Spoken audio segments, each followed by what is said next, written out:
Sebelumnya perkenalkan nama saya Rifki Haripato Firdaus. Pada kesempatan kali ini kita akan mempresentasikan tentang flum gas.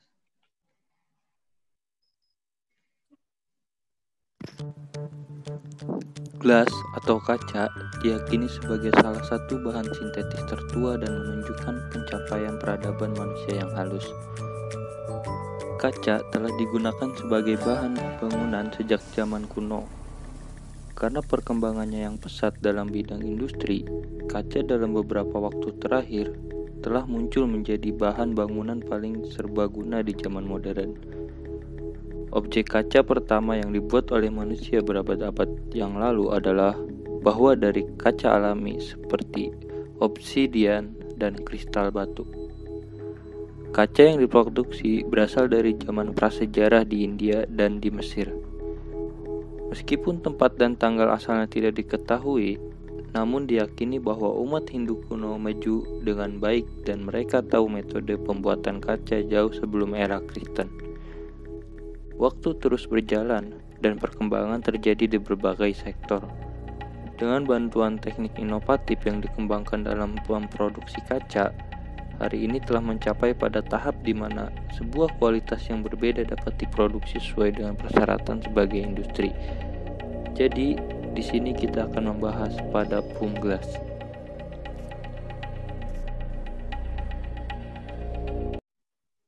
Untuk pembahasannya ada 6 yang akan kita bahas, yaitu yang pertama ada definisi flum glass, yang kedua ada struktur material, kemudian sifat material, proses manufaktur, proses pengujian, dan yang terakhir ada penggunaan flum glass. Untuk materi pertama langsung saja akan dijelaskan oleh teman saya. Materi satu pengertian flum gas. Flum gas adalah bahan kaca berpori yang terdiri dari bahan seperti kaca limbah dan berbagai limbah mineral.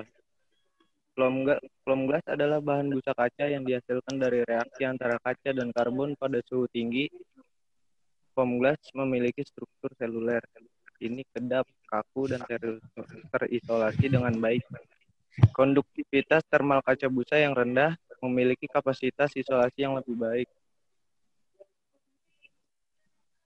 Oleh karena itu dapat digunakan sebagai insulator termal. Karena sepenuhnya terbuat dari bahan organik, kaca busa tidak mudah terbakar. Selain itu, kaca busa juga memiliki kekuatan kompresif yang tinggi, sehingga membuat bahan cocok untuk isolasi atap datar yang ditutupi dengan aspal atau zat berat lainnya. Namun kaca busa tidak cocok untuk isolasi lantai kayu karena sangat kedap.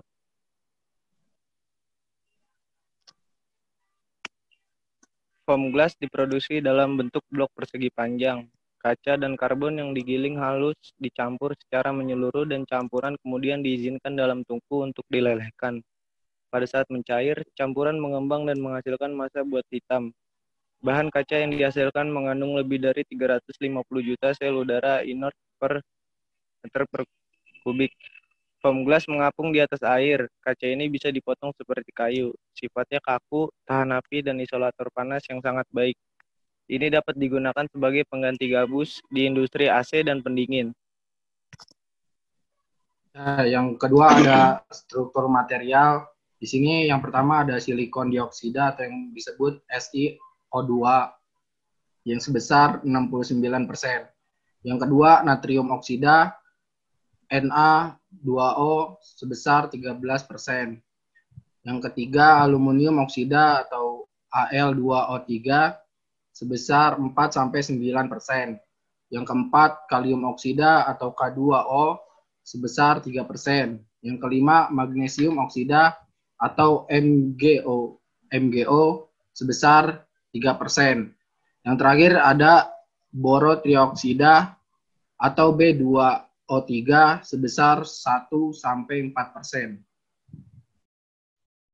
Sifat material. 1. Tidak mudah terbakar. 2. Isolator panas yang baik. 3. Tahap air. 4. Kadar suara. 5. Mudah terbentuk. 6. Tahap sarangan. 5. Higshopper string. dapat tahan terhadap asap kimiawi. Proses manufaktur. Berikut langkah-langkah yang terlibat dalam menyiapkan foam glass. Yang pertama-tama pastikan bahwa bahan kaca daur ulang dibersihkan dan kemudian dihancurkan menggunakan penghancur kaca industri. Yang kedua, kaca yang memiliki koefisien ekspansi serupa untuk hasil terbaik digunakan, yaitu suhu di mana kaca meleleh. Yang ketiga, kaca yang dihancurkan dicampur dengan bubuk yang menambah kekuatan pada kaca dengan bahan berbasis karbon seperti bubuk batubara. Yang keempat, karbon tersebut bereaksi dengan kaca untuk menghasilkan karbon dioksida yang mengembangkan konsistensi busa dengan volume sekitar 15 kali lipat dari kaca yang dihancurkan. Yang kelima, campuran kaca yang dihancurkan ditempatkan dalam bentuk kiln toleran panas yang bersifat anti-lengket. 6. Bentuk kiln dimuat ke conveyor roller dengan tungku terowongan suhu tinggi. Yang ketujuh, kaca dipanaskan pada 1000 hingga 1300 derajat Celcius. Yang terakhir, yang ke-8, kemudian perlahan-lahan didinginkan atau dianalisa kembali. Terima kasih.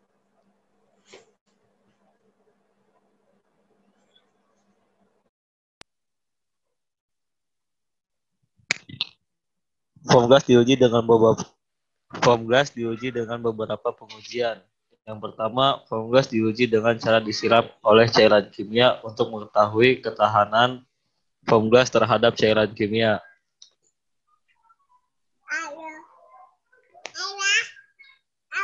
Yang kedua, foam glass diberi beban yang berat untuk mengetahui kekuatan dari foam glass.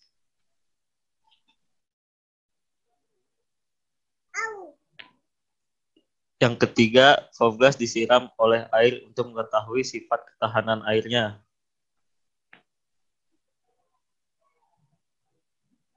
Yang terakhir, foam glass dibakar menggunakan api untuk mengetahui sifat ketahanan termalnya. Contoh-contoh penggunaan foam glass. Isolasi pada bidang industri di Vopak, Belanda. Isolasi pada dasar tangki Sains, Portugal. Isolasi air dingin di Frankfurt, Jerman. Isolasi untuk base tank panas di Lubis, Rotterdam, Belanda. Dan lebih dari 500 proyek isolasi bas tangki LNG di seluruh dunia. Dan kolam pemadam kebakaran di Isle of Grain Terminal di United Kingdom. Fire protection di Würzburg University Hospital, Jerman.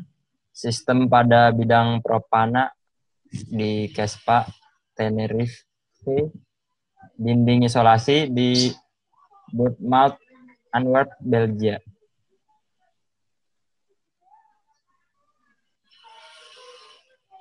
Mungkin hanya sekian yang bisa kami sampaikan. Mohon maaf apabila masih banyak kekurangan. Terima kasih atas perhatiannya. Wassalamualaikum warahmatullahi wabarakatuh.